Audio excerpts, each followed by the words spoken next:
संगम तो होना चाहिए था तुम्हारा और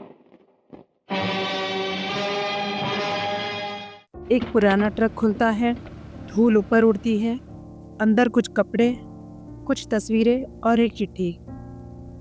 यह चिट्ठी किसी प्रेमी की भी हो सकती है, किसी दोस्त की भी, या किसी ऐसे इंसान की जिसने अपनी जिंदगी का सबसे बड़ा सच सीने में छुपाकर दुनिया से विदाई ले ली।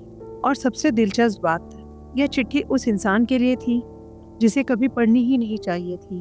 संगम की कहानी की शुरुआत वहीं से होती है जहां ज्यादातर बॉलीवुड रोमांस खत्म हो जाते हैं। एक टूटे हुए सच से। पहला राज, जिसे दुनिया हंसमुख तो समझती है लेकिन वो अंदर से इनसिक्योर है। दूसरा है सुंदर, जो दोस्ती में जान दे सकता है पर अपने दर्द के बारे में कभी नहीं बोलता। और तीसरी है राधा, जिसे दोनों अपना दिल दे चुके हैं लेकिन उसे सिर्फ सच्चाई चाहिए, वो भी बिना झूठ के। लेकिन कहानी में सबसे बड़ा रोल किसी इंसान ने नहीं, एक लेटर ने निभाया है। वही लेटर जो शुरुआत में बस एक कागज लगता है पर आगे चलकर तीनों लोगों की जिंदगियां अलग अलग दिशाओं में ले जाता है। और सबसे बड़ी कमजोरी, कभी कभी हम सच बोलकर रिश्ते नहीं बचाते, हम सब छुपा कर भी बिगाड़ देते हैं। ठीक यही यहाँ होता है। एक चिट्ठी लिखी जाती है पर उसका जवाब कभी नहीं दिया जाता। और जवाब न मिलना किसी भी रिश्ते का सबसे बड़ा जहर है। अब अगर तुम्हें लगता है कि तुम इस कहानी को पहले से जानते हो तो ज़रा ठहरो, क्योंकि इस स्क्रिप्ट में जो मैं तुम्हें कहानी सुनाऊंगी उन तीनों की असली जर्नी, वो दर्द जो फिल्म में सिर्फ चेहरों पे दिखा लेकिन बोला नहीं गया। दोस्तों, अगर आप सोचते हैं कि संगम सिर्फ एक साधारण प्रेम कहानी है तो आप बहुत ही गलत कर रहे हैं। आज मैं आपको वो दिखाने वाली हूँ जो शायद कभी आपने नोट नहीं किया। अगर आप इस कहानी को पूरा समझना चाहते हैं तो वीडियो को आखिरी तक जरूर देखें। लेटर में आखिर क्या था और इसे 3 जिंदगियां क्यों बर्बाद हुई? आगे की कहानी जानने के लिए हमारे चैनल से बने रहें। अब आप जरा इन तीनों को एक साथ इमेजिन करो, राज, सुंदर और राधा। ऊपर से तीनों हंसते हैं, घूमते हैं, मस्ती करते हैं, पर अंदर तीनों के दिलों में अलग अलग आग लगी हुई है।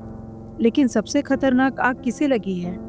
जी हाँ, राज को, जिसे ऑडियंस अक्सर सही मान लेती है क्योंकि वह अपनी चीजें छुपाने में माहिर है। लेकिन सच्चाई क्या है? राज इनसिक्योरिटी का चलता फिरता कारखाना है। उसे डर है कि राधा कहीं उसके बजाय सुंदर को न चुन ले, और वो इस डर को हंसी मजाक में छुपाता है। देखने वालों को लगता है कि सब ठीक है। ये वही लोग होते हैं जो सामने से बोलते हैं सब चिल है, पर भीतर उनके एक अलग सी आग लगी होती है। और यहीं से जेलसी की नींव रखी जाती है, धीरे धीरे, बिना आवाज के।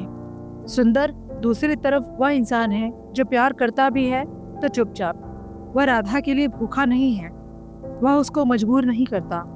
उसका प्यार लाउड नहीं, ऑनेस्ट है। इसलिए राज उससे डरता भी है, क्योंकि चुप रहने वाले लोग सबसे ज्यादा खतरनाक होते हैं। और राधा, वह इन तीनों की एकमात्र इंसान है जो दूसरों की भावनाओं को समझती है लेकिन अपने दिल की सुनने से डरती है। और उसकी सबसे बड़ी गलती भी यही है, वह क्लैरिटी से बचती है, सच को टालती है, क्योंकि सच अक्सर कड़वा और जटिल होता है। तीनों एक दूसरे से प्यार भी कर रहे हैं और एक दूसरे को चोट भी दे रहे हैं, वो भी बिना बोले। इस साइलेंस का क्लाइमेक्स आता है उस दिन जब राज को लगता है कि राधा कभी उसे चुनेगी नहीं। एक इमेच्योर मूव, एक इम्पल्सिव फैसला, और सुंदर तुरंत एयरफोर्स में पोस्टिंग ले लेता है। लोग इसे त्याग कहते हैं, लेकिन सच ये है कि वो खुद से भाग रहा है, उस डर से कि शायद सुंदर ही राधा का पहला प्यार है। वह किसी डिसीजन की वजह से नहीं जाता, वह इस वजह से जाता है कि उसे खुद को प्रूव करना है। पर किसे? दुनिया से नहीं, सुंदर से। वो चाहे माने या ना माने, उसका असली कॉम्पिटिटर तो सुंदर ही है, लेकिन दुश्मन नहीं। राज वॉर मिशन पर जाता है, उसकी खबरें न्यूज़पेपर में छपती हैं, डेथ, मिसिंग, अनसर्टेन फेट।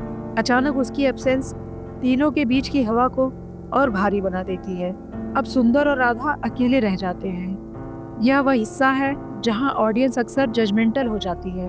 पर मैं तुम्हें एक बात सीधी बता दूं, जब कोई तीसरा इंसान हट जाता है तब 2 लोगों का असली रिश्ता सामने आता है, चाहे प्यार हो या नफरत या कंफ्यूजन।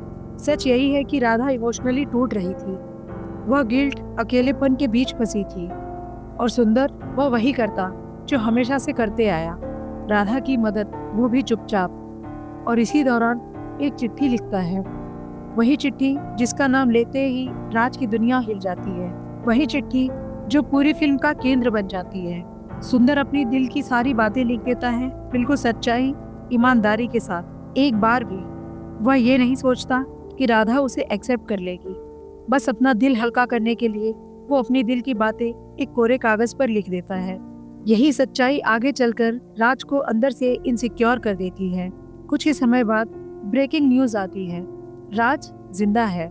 इमोशनल होना चाहिए था, पर असलियत ये है, उसके लौटते ही तीनों के बीच एक इनविजिबल वॉल खड़ी हो गई। जैसे ही राज और राधा की शादी होती है, राज के भीतर की इनसिक्योरिटी भी उसके साथ उसी मंडप में आ खड़ी होती है, और आगे चलकर उसी इनसिक्योरिटी का निकला हुआ जहर पूरी शादी को धीरे धीरे मारने लगता है।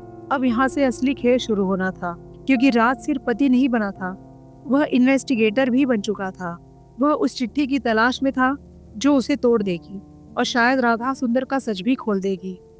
और दोस्तों, कहानी यहीं से एक डेंजरस मोड़ लेती है।